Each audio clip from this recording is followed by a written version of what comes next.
When it comes to mainstream family sedans, the Honda Accord nameplate has long been considered one of the standing benchmarks. I mean, this is a car that every other family sedan tends to get compared to. So when Honda introduced an all-new 11th generation for 2023, the industry stood up and took notice because Honda is going all in on hybrids and, of course, technology. As you guys know, we first had a chance to drive the Accord in California a couple of months ago. However, this week, Honda has loaned me the fully loaded version of the Accord. This is the 2023 Accord Touring, which means it comes standard with their largest infotainment screen ever, an Android-based 12.3-inch display with Google built in, and of course it has their 2-liter, 2-motor hybrid system delivering up to 51 mpg when you guys go for the EXL trim. So this week, as you can see, we're going to live with the Accord. We're going to put it through our usual battery of tests. We're going to retest the vehicle as well in real-world situations. And at the end of this review, we're going to find out, has Honda truly made enough changes to the Accord to keep this model among the best in the segment? Stay tuned to find out.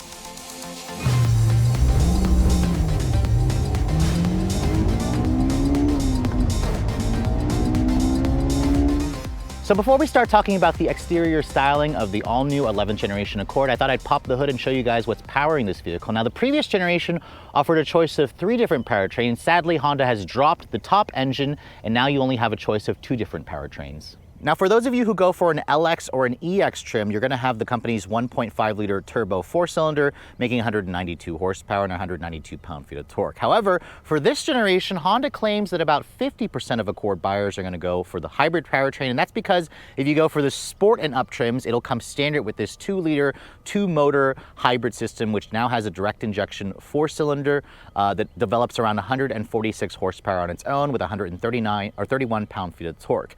It's augmented, of course, by 2 electric motors. One serves as a generator, the other serves as an actual drive motor to power the front wheels directly. That electric motor on its own delivers 181 horsepower and 247 pound-feet of torque. Surprisingly, when you combine the 2 outputs, you just get 204 horsepower combined and the same 247 pound-feet of torque. It all goes out through an eCVT, which also functions kind of as a direct drive transmission, depending on whether you're driving it as a hybrid or as an EV only. It has a 1.1 kilowatt-hour lithium-ion battery pack, so this is not a plug-in hybrid.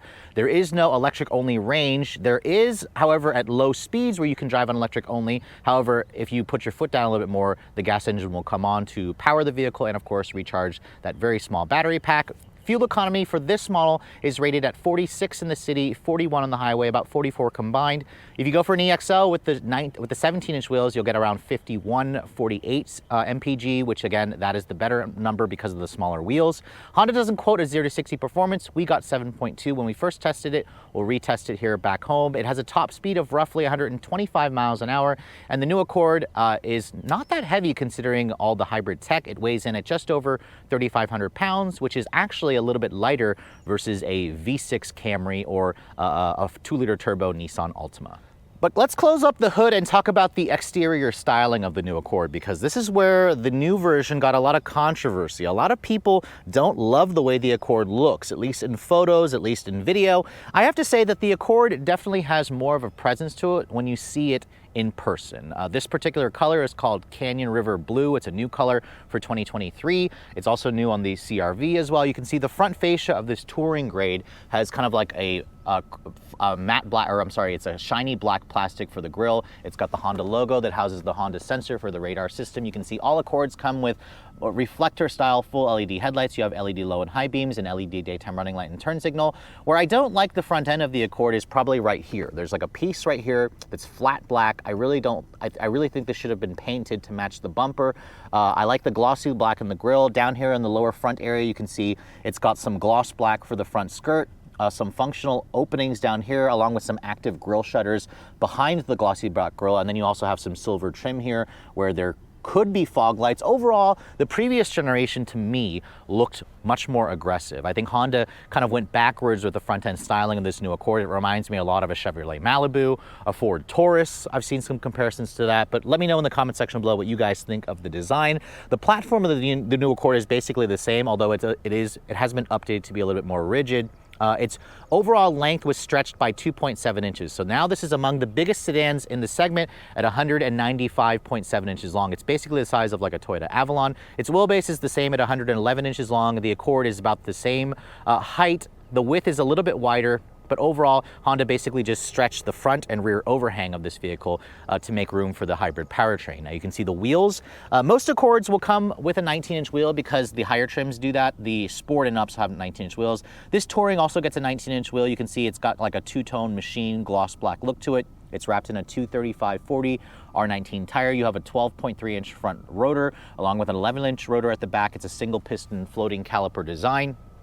So overall, the side profile of the Accord, to me, I think is the more attractive angle, especially when you look at it from here. This touring grade, as you can see, has body-colored mirrors along with integrated turn signals. If you go for a sport trim, you'll have black painted mirrors. You also have chrome along the window trim over here, and then you have a sunroof here, which the Accord still does not offer a full pano roof, which would be nice to have. Unfortunately, Honda doesn't see fit to offer that feature. Now, looking at the rear, I think the rear of the Accord also is pretty attractive. I see a lot of Audi in the design. It almost looks like a sportback, like a hatchback style, with, of course, the Audi A7-like taillights. You can see it's now like a full-length LED taillight. This, to me, looks better versus the C lobster claw shape of the prior generation's rear taillights. The turn signals are now also LED. You have LED brake lights, LED reverse lights, and there's like an LED light bar here that almost connects the two taillights together. What's interesting about the new Accord is the Honda logo back here. It's actually very small. A lot of manufacturers are going bigger and bigger with their emblems, but Honda went smaller. You can see it's got some badging back here, Accord, and then there's a hybrid touring badge. This is the only way you're going to tell this is a hybrid because it has that badge. And then, of course, the dual exhaust tips that you got from the previous generation are gone. Instead, they're just now hidden underneath the rear bumper. But if you do go for a sport trim or Sport L, you will get a rear diffuser style bumper. This is a little bit more of a conservative look with the nicely integrated rear parking sensors. Now, it looks like a hatchback, but the Accord is still a sedan. So you can see here the trunk space is actually among the best in the segment among sedans. You can see at 16.7 cubic feet, this is generously sized. It also has a 60/40 fold down rear seat. And then if you look underneath the floor here, a Honda does not give you a spare tire. Instead, you just get a fix-a-flat kit. So for those of you who prefer a spare, you may have to look to the aftermarket for that. The hinges do crush your cargo, but overall, the trunk capacity of the Accord, even though this is a hybrid, is very, very generous, especially for the class. So moving on to the interior of the all-new 11th generation Accord. Before we get inside, I want to show you guys the key fob. You can see this is the current Honda key fob. It does include remote start on the fob. You have your usual lock, unlock, open up the trunk, and panic buttons. If you have access to the Honda Link app through your smartphone, you should be able to remote start this vehicle there and ping the car as well. Now, as you approach the door handles of the Accord, you can see they're conventional. They're not like a digital latch. The vehicle does lack folding mirrors. You can get electric folding mirrors on some competitors, but as I touch the back of the door handle, that unlocks the door. If you touch right there, that locks the door for you. Or this vehicle also has a walk-away auto lock function, which you can't get on some competitors. So I like how Honda offers that. Now, my tester has a very, very drab interior. I would definitely not go for this black. The beauty about the touring grade is you can go for a gray interior, but not on this Canyon River blue exterior. This only comes with a black interior. It's a genuine leather where the seats are heated and ventilated in the front, and you also have a 10-way power driver's seat, which includes two-way lumbar. The passenger side, however, is only a four-way power, and I found that the seat was a little too low for my liking, so I wish Honda would offer an 8-way power there. You do have two-person memory, which is nice, and then you can see the door panel. There's a lot of black in here, which just kind of makes it feel, again, very drab. Now, thankfully, you have nice materials because you have a soft-touch injection molded plastic here. You have leather covering the door panel here. You have a silver painted accented door handle there, and you have a nice padded center armrest area here. The window controls, they have a high quality feel, but the front windows are only automatic. I believe the Camry Hybrid gives you one touch for all four, which would be nice if Honda offered that. Hard touch plastic down here, but you do have some nice storage. But overall, the interior definitely gives you a nice first impression. Now, getting inside, this is a sedan, so you have that lower step-in height, obviously, but as I get in and shut the door has a really solid sounding thunk, and I also like the new chime that Honda has been going with on some of their newest vehicles. Now, the start-stop button is right here behind the steering wheel, which actually isn't really blocked by it, not too much, but when you start the vehicle up, you can see all Accords will come with that 10.2-inch fully digital cluster, which is also customizable. You can even put the GPS screen in that actual display. And then if you guys go for the sported up trims, you'll have a 12.3-inch display. Now, if you go for the LX or EX, you'll have an 8-inch display. which includes wired Apple CarPlay and Android Auto. The 12.3-inch has wireless CarPlay and Android Auto. However, this is the only system that comes with Google built in. So it's an Android-based operating system, entirely new software, which it kind of shocks me that you have to go for the touring grade to get the new Google Assistant software, which I'll show you in just a moment. You can see the dashboard has a soft touch injection molded plastic. You can see my phone already went ahead and paired up there, where I love how it takes up the entire screen. You can also push that button there to give it just like a quarter of the screen or 3/4 of the screen and give you another helper screen over there. And I like how it's just a simple tap of that button, which will allow you to do that. Now over here you can see this is a soft touch injection molded plastic. You have that same kind of style dash vent where you have like kind of this metal vent that almost looks like it's a continuous piece, but there's again 3 separate vents in this little portion here. A lot of piano black trim. You have some genuine stitching over here on this part of the lower dash, and then the steering wheel you can see is, I believe, the same steering wheel in the Honda Civic as well. It's a nice looking steering wheel overall. You have adjustments which are manual tilt and telescoping with a good amount of adjustability. You have paddles on the wheel which control the regen braking. This car offers 6 different levels of regen braking, where you can almost get one pedal drive. You have controls to change to the display over here, your volume controls, your Honda sensing controls. The horn sounds good. It doesn't sound super puny like in some other vehicles I've tested.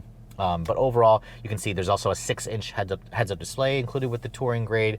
But let's go ahead and go back to this infotainment system, because going back to the Honda display here, you can see this is with the map display. You can see it's completely Google Maps. If you guys have the lower trims, you'll have the older Honda Link display without Google Maps. And the beauty about this display is just how easy it is to use, how quick it is. You can see the snappiness and the responsiveness of it is great. It doesn't take forever to load up and populate when you first start the vehicle up. And you can see all your different sources are here. There's also a home button where you can access things. There's also a power flow button where you can see how much battery charge you have in the vehicle, your fuel efficiency, your range, and whatnot. And I also like the satisfying clicky sounds. If you go into the settings here, you can see it's got great graphics where you can adjust the settings. I love, again, the sounds where it interacts with you when you're adjusting settings and whatnot in the screen. It also has wireless 5G hotspot built in, and with the voice commands, you can say things like, "Okay, Google, tell me a joke." Did you hear about the snowman that got upset when the sun came out? No. He had a total meltdown. Okay, that's actually kind of funny. The voice commands work among the best in the industry, and that's because of the Google Assistant. So I like how it works quickly. It works, very smoothly, and every other Honda, I think, needs to get this software. So I'm glad to see that Honda really put the time and money into the infotainment system. And I also like the way it looks. It's easy. It's within easy reach. You have a volume knob here, although no tuning knob.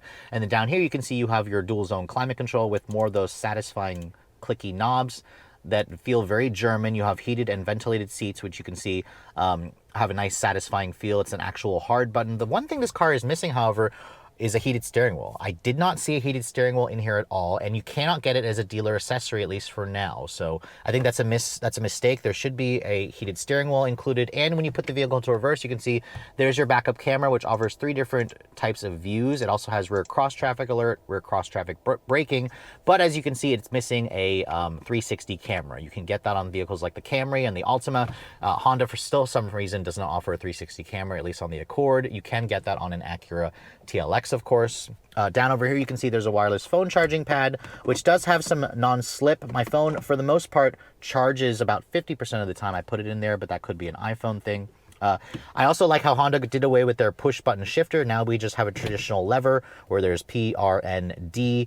There's no braking mode here like you find in the CR-V. Instead, you use the paddles to activate that. Your drive mode selector is here. There's 4 different modes. There's an Eco, Normal, Sport, and Individual. Individual allows you to customize all your different settings here. You can go here and you can customize the powertrain, the steering, the adaptive cruise, and the gauge display. This car does not have adaptive dampers, which is something that actually surprised me. I thought it would.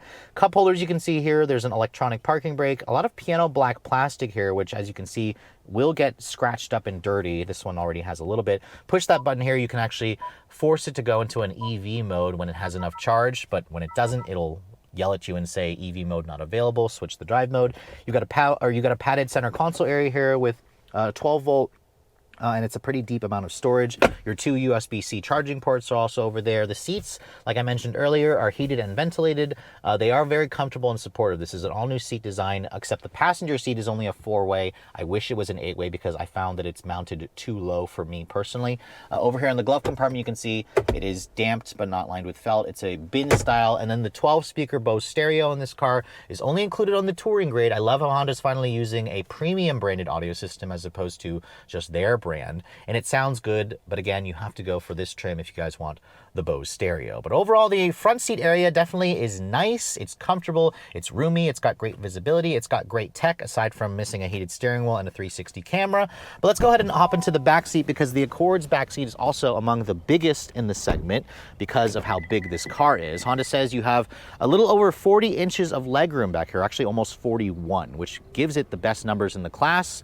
If I remember correctly, you can see the door panel in the back is a soft touch injection molded plastic with more of the leather. You have 3-level heated seats, which is included on the touring grade, and a padded center or padded armrest area here, along with some more storage over there, the lower pocket that is hard touch plastic. But getting back here, you can see I'm 5'7", and because the Accord's roofline isn't totally sloping, I can get back here without having to duck my head too much.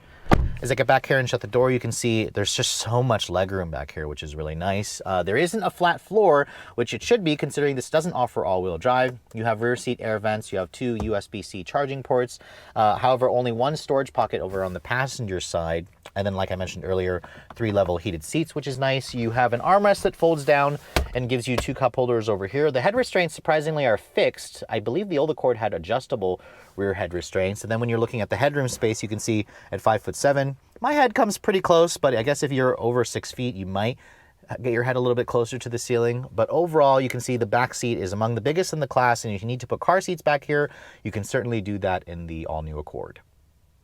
So now that we're back in the fully redesigned 11th generation Accord, when I last had a chance to drive this vehicle, I was out in California on a very brief media drive. And as you guys know, with the story of this generation, Honda dropped the 2-liter turbo, which was the top engine that replaced the V6.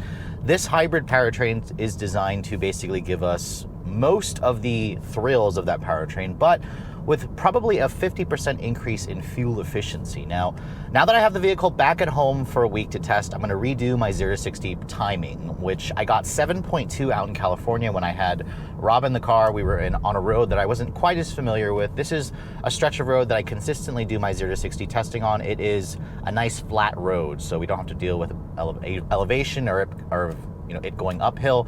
So let's go ahead and see what we can get, because the old Accord with the 2-liter turbo did it in like 5.4 seconds, which was quick. The hybrid model, let's see if we can get anywhere close to that. So we're gonna brake torque it, it's in sport.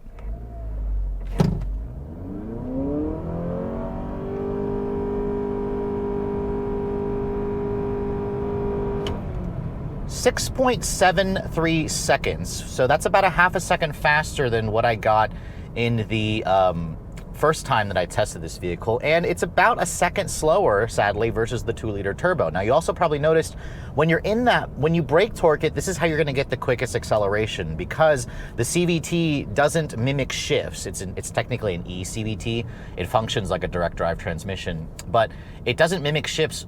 But when it does that, it does slow down the 0 to 60 time, and I'll demonstrate that right here on this stretch, which is slightly more uphill. But let's see what we can get over here when I just floor it, because let's face it, most people are not going to brake torque their vehicle when they're out on the real world. I do it for demonstration purposes, but just to show you guys the difference, we're still in sport. I'll just floor it, and you're gonna notice it shifts and gives you more of a traditional sound when you're accelerating.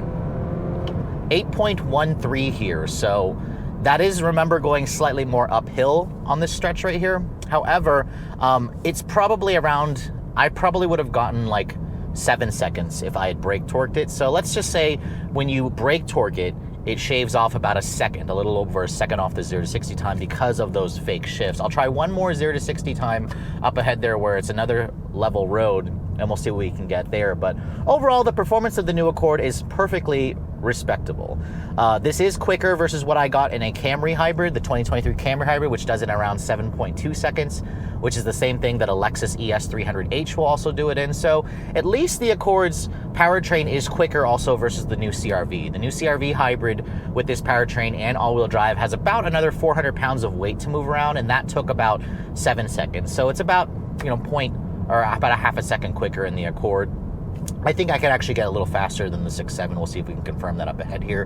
But overall, the Accord's acceleration, in most day-to-day traffic, you're going to find the electrification part nice, because this electric traction motor delivers 181 horsepower on its own and 247 pound-feet of torque. So you get basically that instantaneous thrust off the line. The downside, however, is when you want to go to pass people, the gas engine does have to assist, and it can power the front wheels directly. And I like the way Honda tunes it. It creates those fake shifts, so it sounds better versus the Toyota hybrids. And they've done some, modifications to the gas engine to where it now has direct injection.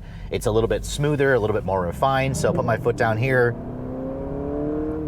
You can hear it's mimicking shifts. So it sounds like every other 4-cylinder Honda, which the noise isn't bad. I mean, it's still a little bit buzzy at times, but it's not as horrible as it used to be. So Honda has made some improvements there. I still think Toyota's hybrid system feels a little bit more high-tech versus Honda's. You feel a little bit more electric-only power in the Toyota, and you also feel quicker acceleration, although we just proved that the Camry hybrid is technically slower than this. But let's go ahead and try it one more time here. Brake torque it. This definitely felt better. You can hear it's holding the gears, or holding the revs. 6.44 there, so we'll take that number. I had a feeling I had kind of like a iffy launch at my first run, so 6.4 is perfectly respectable, and it makes it among the quickest hybrid sedans that you can buy. This is definitely quicker than the Camry hybrid. It's also quicker than the last Sonata hybrid that I tested. Put my foot down here, you can hear it still actually will chirp the front tires, which makes me think maybe Honda should consider offering all-wheel drive. You can hear, I like the sound actually. Now, granted, in sport mode, it is amplifying the fake sound a little bit more. If you switch the driving mode to normal or individual or eco, it will neuter the sound a little bit and kind of give you more of a quieter driving feel. The steering in the Accord still feels nice. It feels on the sportier end. It has some road feel. The suspension feels nice and taut. The chassis of this car just feels stiff. It feels stiff but premium in a good way. It's not uncomfortable stiff. It just feels like it's made really well. I feel like I'm almost driving an Acura. It feels like I'm driving a TLX hybrid, especially if I start hustling through the corners. The Accord definitely, on paper, seems like it's lost some of the sportiness, at least in terms of straight line acceleration. But in the corners, this still feels like a sporty driving sedan. But Honda has upped the premium factor even more. I feel like I'm driving something that's European almost, very luxury car-like, and that's going to appeal to a lot of people. Now, the other benefit of this car is the quietness. The Accord used to have a rather loud interior. Now, the new version with the hybrid powertrain, it's really smooth. It's really quiet. Right now, I'm driving with the engine off. It's in EV mode. I can put my foot down a little bit, and it actually will continue to drive in EV mode until you press the accelerator past a certain amount. And in terms of the seats, these are their new redesigned seats, which are very comfortable and supportive. They could use a little bit more lateral bolstering, but when you're just cruising along on the highway, which most people are going to do, this is an excellent commuter car where it's refined, it's quiet, it has good ride quality, it has good visibility as well. The Honda Sensing lane keep assist, their adaptive cruise also works really well. It's among the best in the industry. Honda has continuously made improvements there. And I also like the upgraded features, the heads-up display, the heated and cooled seats, the Bose stereo, the 12.3-inch display. All of it just leads me to the impression that I'm driving an Acura as opposed to a Honda, which is, a goal that Honda had. And let's talk about the fuel efficiency, because in the CR-V hybrid in this powertrain, I wasn't particularly impressed with the fuel efficiency. The RAV4 hybrid got about 5 mpg better. This car, I averaged about 38 mpg in my week's worth of testing. Now, 38 mpg is pretty good. It is a little bit down versus the 44, actually a lot down versus the 44 it's supposed to get combined. On the highway, I got around 36 mpg. In mixed around town driving, it was around 38. In the city, it definitely did better. That's where hybrids tend to do better, is in the city. I got around 42 mpg. So not bad, but it trails the Camry hybrid by a couple of mpg. and I expected it to better. In the real world range testing, it was doing around 450 to 470 miles in real world testing. Those of you with a little bit of a lighter foot, you could theoretically do over 500 plus miles on a full tank, which is fine. The downside of this car is the gas tank is only 12.8 gallons. The upside is it's relatively cheap to fill up. So, but the range could be better if it had a little bit of a larger fuel tank. But really the Accord, as much as people like to hate on this car, there's a lot of hate, especially when it comes to the discontinuation of the 2-liter turbo, but only about 10% of people bought that powertrain. So enthusiasts, blame yourself for Honda killing it because you didn't buy enough of it. And in terms of sportiness, the handling is still there. The refinement is way up. The styling, it's a little anonymous from the front. From the sides and the rear, I think this car looks good. But really, I hope Honda decides to do a more powerful version because, for those of you who do want a little bit more, like keep example, like Hyundai Sonata N-Line, Kia K5 GT, the Accord doesn't really offer something to compete with something like that, or a Camry TRD. So let's just hope that Honda sees fit to increase the electric motor capacity, more power there. I think it'd be okay to increase the weight at that point because you are going to increase the power. All-wheel drive would also be nice. The Accord still doesn't offer all-wheel drive, but overall it is still a competent family sedan that still feels more premium, that has great tech, among the best in the industry, or in the segment now for tech. And the hybrid powertrain should offer enough acceleration for about 90% of people. It's just that 10% who bought the 2-liter turbo. You might want to consider holding on to your 2-liter turbo for a little bit longer. So after spending a full week with the all-new 11th generation Accord, now just like Accords of the past, this car feels a lot more upscale, and it's a lot nicer when you guys see the car in person and when you drive the vehicle in person. Because even though Honda did drop, of course, that 2-liter turbo engine, the hybrid powertrain definitely is going to fit most people's current driving styles. I mean, I averaged nearly 40 mpg, which is great. It's a little bit less versus what you might find in a Toyota Camry hybrid, but this is quicker. We got 0 to 60, as you guys saw, in 6.4 seconds, which again is about a half a second faster versus the Camry. Again, not as fast as the 2-liter turbo, but I suspect 6.4 seconds is going to be quick enough for most people, especially when you consider the fuel savings. The infotainment system in this car, however, is so much better. This is where Honda needed to go, and I really am looking forward to the company implementing their new Google-based infotainment system onto all of their vehicles. Currently, if you want it, you have to buy the touring grade. If you guys go for a sport trim or up, you're going to get the 12.3-inch display, but you won't have the Android-based operating system, which I think is a mistake. I think Honda should have made it standard if you guys go for the 12.3-inch display. I don't know why they have two different softwares depending on which trim level you get. Now, in terms of the seats, I think the redesigned seats are also comfortable. The interior has a ton of space. The fit and finish and the quality is also among the best in the segment. And even though it's not as sporty in a straight line, the handling of this car is still there, except Honda has added some refinement with much better body control. It's a quieter interior. It feels basically like you're driving an Acura. So that's somewhere, where Honda really has stepped up their game there. Now, in terms of the exterior styling, that's always subjective. I think the best angle of the car is right there at the rear. I think this is a good looking car from here. It's just the front. So hopefully Honda decides to do an even sportier, aggressive version with more power that should appeal to the 10% who bought the 2-liter turbo. So Honda, if you're watching this, please be sure to make something for the Accord that'll appeal to enthusiasts, because I think there's still a market out there. Now, if you guys are looking to buy this new Accord, the new Accord is obviously going to be more expensive, but you get a lot more tech with your money. This car starts at around $27,300 for the base LX, which the LX itself is already well equipped. Most of you may end up going to the EX trim, which, remember, the LX and EX only comes as a gas car. If you want a hybrid, you have to step it up to the sport trim. The EX is around $2,400, so you're looking at just over 30 grand with destination for an EX. Now, if you guys go for the sport trim, that was the trim that accounted for over 30% of sales in the past, which I suspect it will do the same. It comes standard with the hybrid powertrain, and you'll pay about 33 grand with destination for the sport trim. Now, obviously, that's going to represent the sweet spot, because if you guys look at this touring grade, this is going to include everything, like the heads-up display, the heated and cooled seats, the Bose stereo system, the 19-inch wheels that are unique to this trim.